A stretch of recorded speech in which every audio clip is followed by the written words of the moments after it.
আরেকটা মশলা দেখো মাসাইল ইস্তিসনাইয়া 2 নম্বর সানিয়া ইজা ওয়াজাদা ওয়ালালান ওয়ালা ইয়াদরি আন্নাহু মানিয়ুন আও মাজিয়ুন। দেখো কোনো পুরুষ হোক নারী হোক প্রস্তাবের রাস্তায় বেচারা বলাল বাল্লাতুনের বহু বচন বলাল মানে বিজাপনি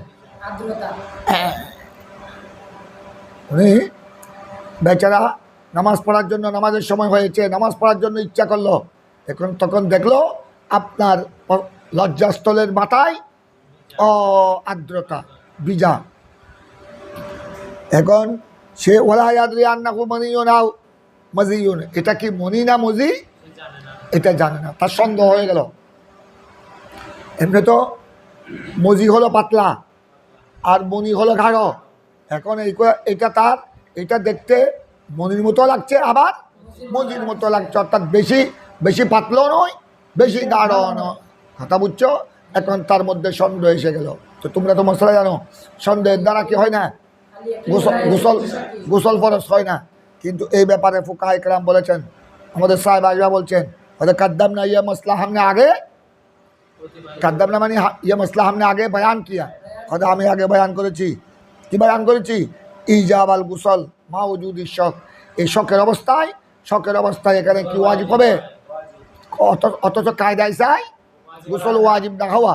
কিন্তু ফুকাহায়ে কেরাম বলেছেন এগুলোকে বলা হয় এহতিয়াতান, এগুলো হলো এহতিয়াতি মাসআলা, যে এখানে সতর্কতা স্বরূপ কী করবে, গোসল ওয়াজিব হবে ইনদাল হানাফিয়া। সালাসা 3 নম্বর মাসআলা, এই মশলাগুলো আল উলা সানিয়া সালাসা রাবিয়া, এগুলি বাজাহের কায়দার কি খালা আলাকিনু লা ইয়াজুলু, এই জন্য এগুলাকে বলা হয়েছে আল মাসাইল। তো এগুলা তোমরা প্রশ্ন করতে পারো, হুজুর ফুকাহায়ে কেরাম এই মশলাগুলি কায়দার খেলাফ কেন করলেন?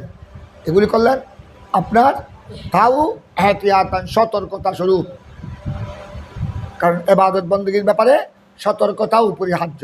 ইবাদত বন্দেগীর ব্যাপারে যেমন আমি তোমাদেরকে আরেকটা মশলা বলি, যেসব কারণে সাজদায়ে সাহাব ওয়াজিব হয়। এখন কোনো নামাজের মধ্যে তুমি জোহর পড়ছো বা আসর পড়ছো বা মাগরিব পড়ছো, এখনও সালাম ফিরাও নাই, তোমার কাছে সন্দেহ আসলো আমার কোনো ওয়াজিব তরক হলো কিনা, আমার উপর কোনো সাজদায়ে সাহাব ওয়াজিব হয়েছে কিনা। কারণ তোমরা জানো সাজদায়ে সাহাব ওয়াজিব হয় বেতরকিল ওয়াজিব নিসিয়ানান, কসদান নয়। কসদান যদি ওয়াজিব তরক করে তখন নামাজ বাতিল হয়ে যাবে, ওইটা ফা আলাইহিল আদা, আবার পুনরায়।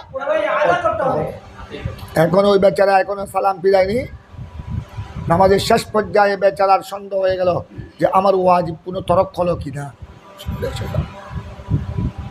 অথবা সাজদায়ে সাহাব ওয়াজিব হয় বেতাখিরিল ফরজ যদি কি করে, ফরজ যদি তাখির করে, ফরজ তাখির করলেও কেউ ওয়াজিব হয়, সাজদায়ে সাহাব ওয়াজিব হয়। এখন মোটামুটি সে নামাজের শেষ পর্যায়ে তার মধ্যে শখ এসে গেল আপনার কি তার উপর কি সাজদায়ে সাহাব ওয়াজিব হয়েছে কি না। তো কায়দায় তো চাই এই ধরনের শখের কোনো কি নাই এতবার, এইসব শখের কারণে সাজদায়ে সাহাব কি হবে না, কারণ একমাত্র সাজদায়ে সাহাব ওয়াজিব হয় ইয়াকিনের দ্বারা। কিসের দ্বারা? যে ওয়াজিবদের তরক হয়েছে এটা যদি সেই নিশ্চিত থাকে, ফরজদের তাখির হয়েছে এটা যদি, তখন আপনার সাজদায়ে সাহাব কি হবে।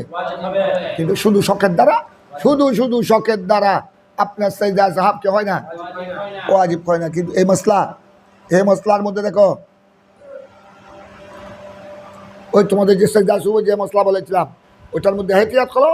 ফুকাহায়ে কেরাম বলেছেন যে এখানে যখন সাজদায়ে সাহাব ওয়াজিব হয়েছে কিনা যখন সন্দেহ হলো, তখন তার জন্য এহতিয়াত হলো ও সাজদায়ে সাহাব দিয়ে দেওয়া, কথা বুঝছো, যাতে অন্তত নামাজের মধ্যে অন্তর যেন কোনো কুসকুস না থাকে, কথা বুঝছো। নামাজ শেষ করে দিলা, আমার নামাজটা আল্লাহর দরবারে কবুল হবে কিনা, নামাজটা হলো কিনা, অন্তত এগুলো যেন, যে থেকে বলা হয় ওয়াসওয়াসা, লেজালতুল ওয়াসওয়াসা, যেন অন্তরে কোনো ওয়াসওয়াসা না থাকে। ফুকাহায়ে কেরাম এইসব ক্ষেত্রে এহতিয়াতের উপর আমল করেছেন, সতর্কতার উপর।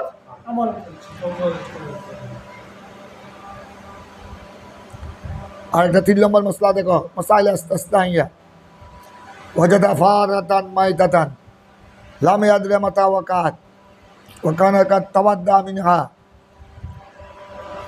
এটা তোমরা আগে মশলা পড়েছো। এদিকে দেখো, আমাদের দেখো, যে কূপ দিয়ে, যে পানির কুয়া,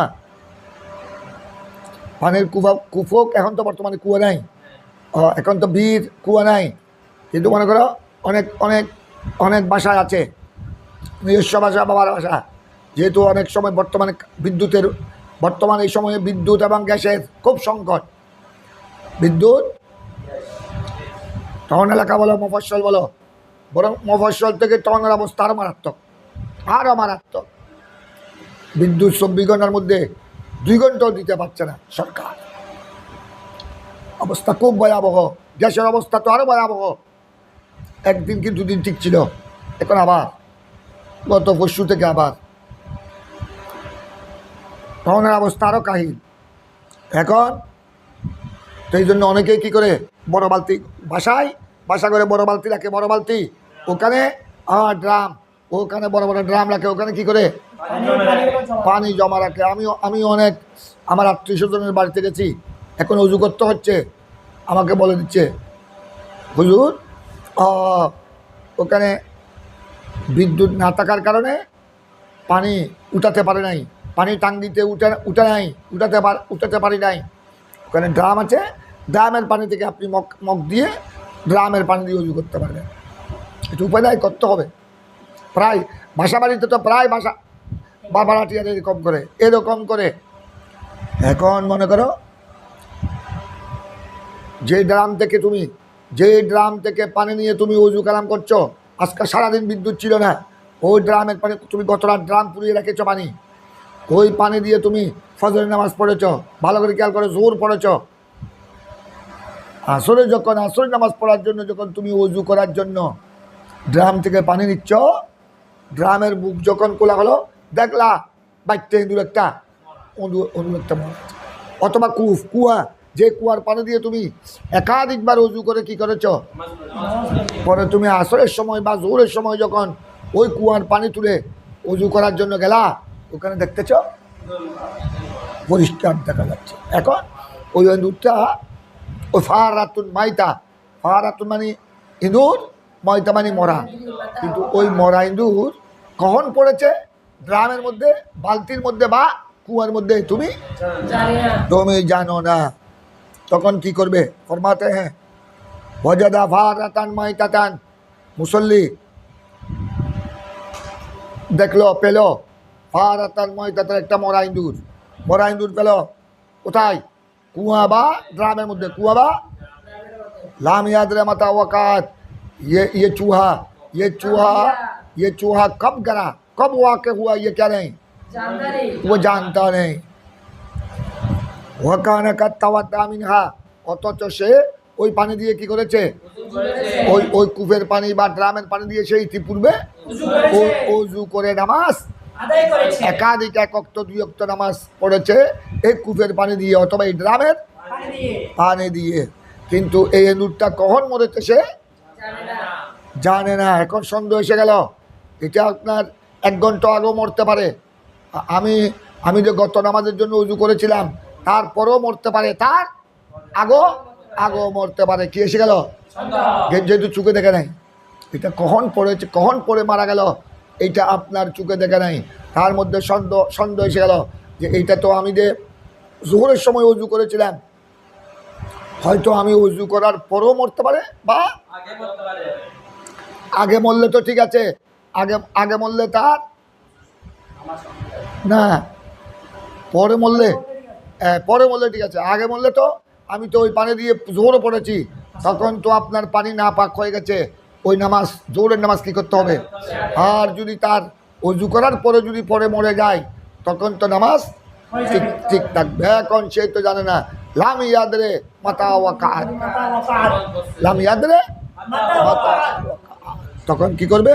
ফরমাতে হ্যাঁ কানা কাদ তাওয়াদ্দা মিনহা, কাদ্দাম না, এই মশলা আমি বলেছি, কাদ্দাম না উজুব আলাই আদ আলাই, এটা এটা একই না থাকলো সন্দেহের কারণে তারপরে হাতিয়াতান আমি মশলা আগে বলেছি তার উপর উজু বলে আদা আলাই তার উপর ওই পানি দিয়ে যে এক অক্ত দুই অক্ত নামাজ পড়েছে এগুলা কি করবে হাতিয়াতান আদা করবে হতে এইটা আমি আগে মুফাসসালান বিতফসিল মশলা বিতফসিল বিস্তারিত মশলা আগে বয়ান করেছি মাশা অথচ এখানে তো আদা ওয়াজিব না হওয়ার কথা আদা ওয়াজিব না হওয়ার কথা কারণ যে শখের দ্বারা তো একই জায়েল হয় না কিন্তু এই মশলার মধ্যে এসব মশলার মধ্যে ফুকায়েকরা ফয়সলা দিয়েছেন যে সে ওই পানি দিয়ে ওই ড্রাম বা কুয়ার পানি দিয়ে যে একাধিক ওয়াক্ত নামাজ আদায় করেছেন এগুলা এহতিয়াতান যেন মনের মধ্যে কোনো ওয়াসওয়াসা না থাকে